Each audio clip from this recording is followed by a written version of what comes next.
The heavens declare the glory of God. The skies proclaim the work of His hands.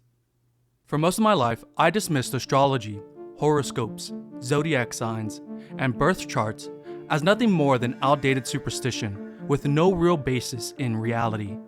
To me, it all sounded like superstition, vague statements that anyone can relate to if they try hard enough.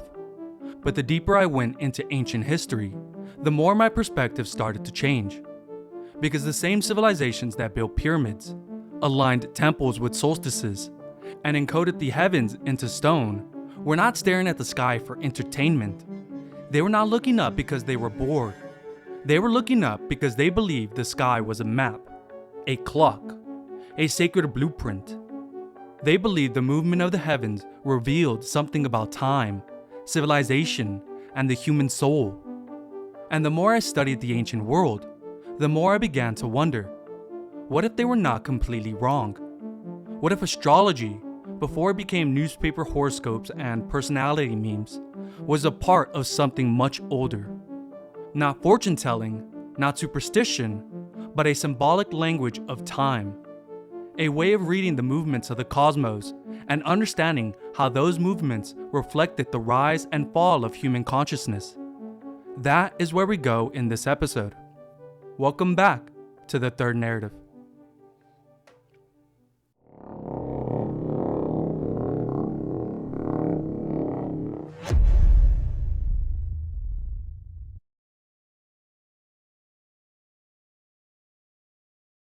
Long before modern science, ancient people did not see the universe as dead matter. They saw it as alive, ordered, and intelligent, filled with forces, spirits, gods, and patterns that extended beyond what the eye could see. To them, the heavens were not empty space. They were the higher world, the realm of origin, the place from which the soul came, and where the soul might one day return. In many ancient systems, the soul's journey was imagined as a descent through the heavens into the material world. As it passed through the stars, planets, and constellations, it was shaped by them, marked by them, imprinted with tendencies, strengths, weaknesses, and lessons. That is the deeper root of astrology. Not merely personality, but incarnation. Not merely prediction, but participation in a cosmic order. The heavens were not distant, they were involved. The stars were not decorations, they were signs. And if the ancients believed the stars shaped the soul, then they also believed the stars shaped history. Because what is civilization if not the soul of humanity moving through time?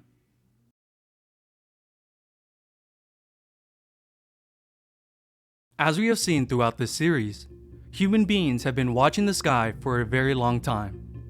Long before written language, long before the first cities, long before Egypt, Sumer, Babylon, or Greece, the Cro-Magnons painted caves that may have contained star maps. They tracked the moon. They marked cycles. They aligned sacred space with the light. To the second narrative, this is usually treated as primitive ritual or symbolic art. But the third narrative sees something more. The beginning of a sacred science. Because tracking the sky was not only spiritual, it was practical. The heavens told ancient people when seasons were changing, when animals would migrate, when plants would grow, when to travel, when to gather, when to prepare. The sky was survival. But over time, survival became meaning. The sun marked the day, the moon marked the month, the stars marked the year. And eventually, the ancients began to ask a larger question. If small cycles shaped life on Earth, could larger cycles shape civilizations? If the sun governs the seasons, if the moon moves the tides, if the stars marked time, then could the heavens also mark ages? Could time itself move in vast spiritual seasons? That is the question behind the great year. .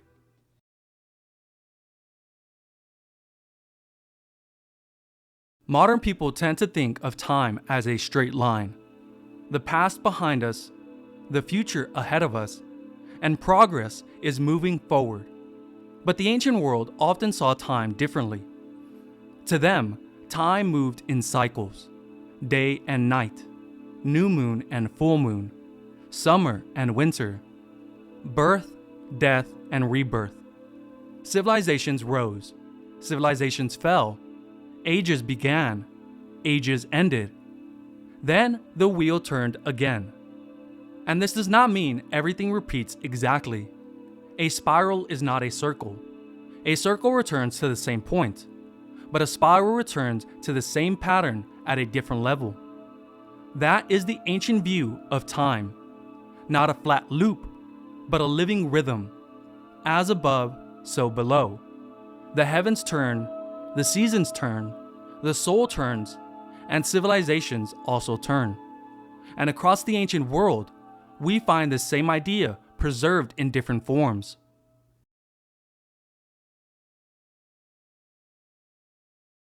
In Hindu cosmology, time is divided into vast ages known as Yugas. These are not simply historical periods. They are spiritual climates, stages in the rise and decline of human virtue, wisdom, and connection to the divine. The traditional system describes 4 ages. There is Satya Yuga, which is said to last 1,728,000 years. This is the Golden Age, the age of truth, harmony, and spiritual clarity. Then the Treta Yuga, which lasts 1,296,000 years and marks the beginning of decline, when separation begins to enter the human story. Then there's Dvapara Yuga, which lasts 864,000 years, and is the age of duality, where truth and illusion become mixed. Then there is Kali Yuga, which lasts 432,000 years, and is considered the age of darkness, materialism, confusion, and spiritual forgetting. According to the traditional reckoning, these ages unfold across immense spans of time, forming a Mahayuga of 4,320,000 years. Now, I'm not asking you to treat those numbers as ordinary history. Some take them literally, some treat them symbolically, and some see them as sacred mathematics. But for our purpose, the key point is simpler. The Hindus preserve the idea that civilization moves through cycles of consciousness, golden ages, decline, darkness, and renewal. A cosmic winter followed by rebirth. Time is not random, it had rhythm. And that idea does not belong to India alone.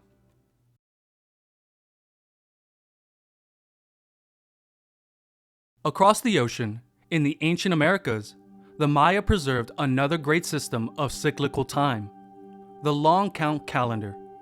The Maya were extraordinary timekeepers. They tracked days, ritual cycles, solar cycles, Venus cycles, and long periods of history with mathematical precision. At the center of the long count was the idea that time unfolded through great cycles. One of those cycles was the 13 Baktum cycle, lasting 1,872,000 days, a little over 5,125 years. That cycle is the reason the year 2012 became so famous. Many people thought December 21st, 2012 meant the end of the world, but that was never the real point. It was the end of a cycle, but that does not mean the destruction of Earth. It means a turning, a threshold, a moment when one world age gives way to another. Whether you see that spiritually, symbolically, or historically, the deeper idea remains. The Maya did not treat time as meaningless. They treated it as sacred, measurable, cyclical, and alive.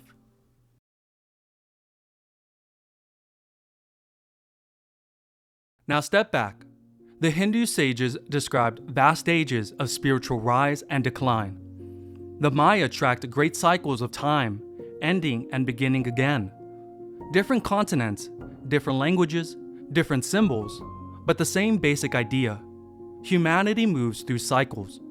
History is not a straight line, it is a spiral. And this is the question we keep returning to in the third narrative.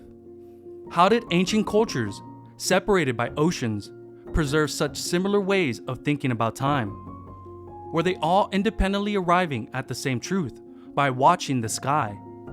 Or were they inheriting fragments of an older system? A lost science of time, a sacred calendar preserved after collapse, a memory carried outward from a civilization that understood the heavens before history began. A civilization like Atlantis. We've already seen the same pattern with symbols: the sun, the moon, the cross, the serpent, the sacred mountain, the dying and rising God. Now we see it with time itself. The ancients did not merely build temples aligned to the sky. They built civilizations around the belief that the sky marked ages. And this brings us to the greatest cycle of all, the Great Year.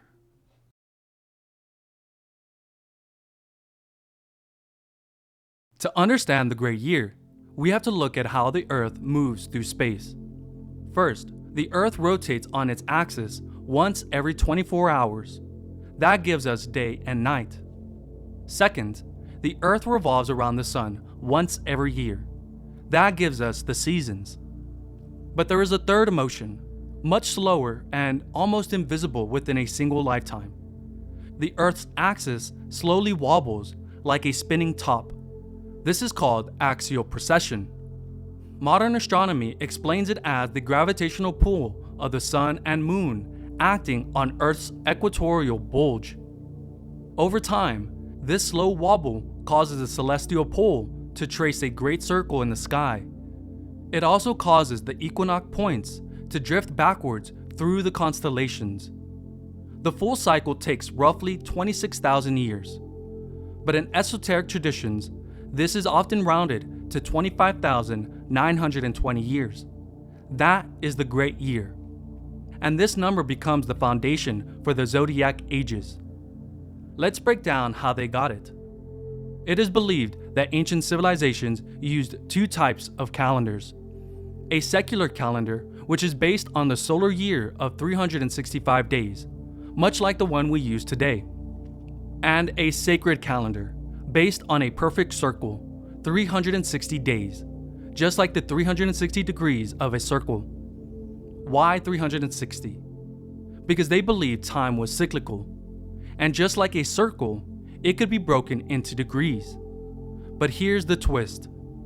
The solar year isn't exactly 360 days. It's 365. That means every year there's a 5-day discrepancy between the sacred and the solar calendars. And while that might not seem like a minor difference, over time, those 5 days add up. Now, if you divide the 360-degree circle of the sacred calendar by those extra 5 days, you get 72. This means that it takes 72 years for the stars to shift just 1 degree in the sky. That's the pace of the Earth's great wobble. Let's say that again. Every 72 years, the Earth's axis points 1 degree further along the circle of the zodiac. And since a full circle is 360 degrees, you can multiply 72 years by 360 and get 25,920 years. In esoteric traditions, that's 1 full great year. Now divide the great year by 12 zodiac signs, and each age lasts about 2,160 years. In other words, 72 years equals 1 day in the great year. 2,160 years equals 30 days in the great year, or 1 astrological age. 25,920 years equals 1 full great year. It's like Inception. It's a cosmic calendar nested within itself. A year within a year. A clock within a clock. This is the hidden clock behind the ages of the zodiac. The age of Taurus, the age of Aries, the age of Pisces, the age of Aquarius. Each age is not merely a date. It is a symbolic climate, a phase of collective consciousness, a different spiritual weather pattern moving through history.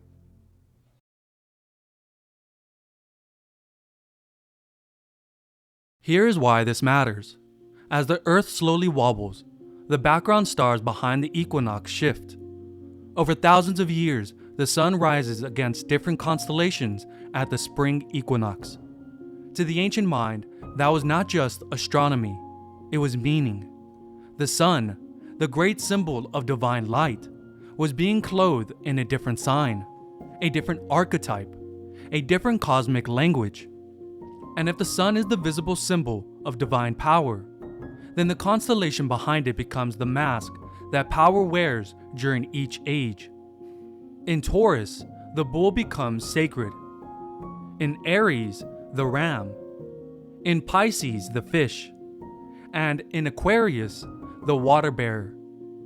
This doesn't mean every religion is just astrology, but it does suggest that civilization encode their deepest assumptions in the symbols of their age, their gods, their rituals, their sacrifices, their temples, their myths, their ideas of order, authority, morality, and salvation. Each age gives humanity a different language for the divine. And once you start to see that, history begins to look different. Not random, not linear, but patterned. And this raises the uncomfortable questions. How did the ancients know? The standard answer is observation. Priesthoods watching the sky for generations, recording alignments, comparing positions, passing knowledge from teacher to student. And that explanation matters, because the third narrative asks whether there is more to the story. Because if cultures across the world preserved similar flood memories, similar serpent traditions, and similar ideas of cyclical ages, then maybe we are not looking at isolated invention. Maybe we are looking at inheritance, fragments of lost cosmology, a sacred science of time carried forward after catastrophe.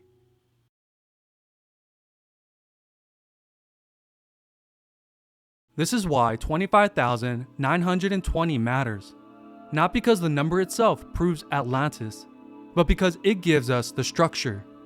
A full great year, 12 ages, roughly 2,160 years per age, a movement of 1 degree every 72 years. To modern astronomy, this is axial precession. To the ancient mind, it may have been something more. The heartbeat of civilizations, the slow breathing of time, a way of understanding why ages rise, decline, and turn again. If that is true, then we are not standing on a straight line of history. We are riding a spiral, a repeating pattern of growth, decay, collapse, and renewal. And right now, we are somewhere inside that cycle.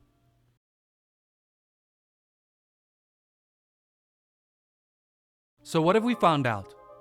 The Cro-Magnons may have watched the sky long before the first cities. The ancient world preserved calendars that treated time as cyclical.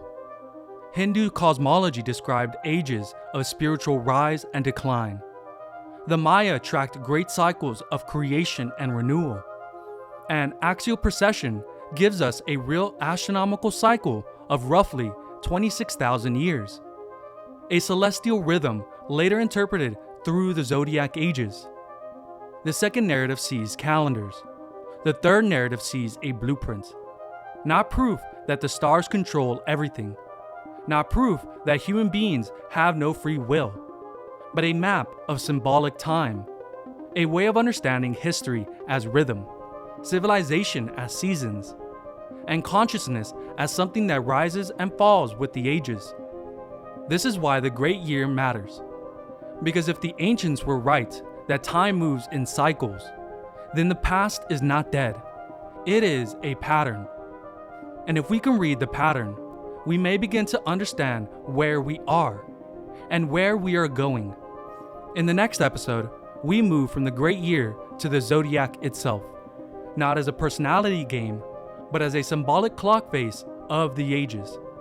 We will look at the 12 signs as cosmic markers. We will see how Taurus, Aries, Pisces, and Aquarius shaped the religious imagination of entire civilizations. And we will ask whether ancient sites like Lascaux may have preserved the zodiacal age in which they were created. Because if the great year is the clock, then the zodiac is the face, and the hands are moving. I'll see you in the next episode.